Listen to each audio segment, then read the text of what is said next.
পায়ের সমস্যার জন্য যারা বসে সিজদা দিতে পারে না তাদের চেয়ারে নামাজ পড়ার নিয়মটা কি? যারা বসে সিজদা দিতে পারেন না কিন্তু দাঁড়াইতে পারেন আর বসতে পারেন, তারা দাঁড়িয়ে নামাজ শুরু করবেন এবং চেয়ারে বসে রুকু করে সিজদাটা দিবেন যদি সিজদা করতে না পারেন নরমালি।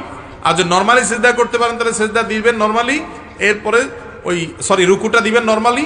সিজদাটা দিতে অসুবিধা হলে বা বৈঠক সিজদা থেকে উঠা বসা করতে অসুবিধা হলে চেয়ারে বসে ইশারায় তিনি একটু মাথা ঝুঁকায় সিজদার নিয়তে আল্লাহু আকবার বলে মাথা ঝুঁকায় সুবহান রাব্বিল আলা পড়বেন, এরপরে আবার আল্লাহু আকবার বলে উঠে বসবেন বসার নিয়তে।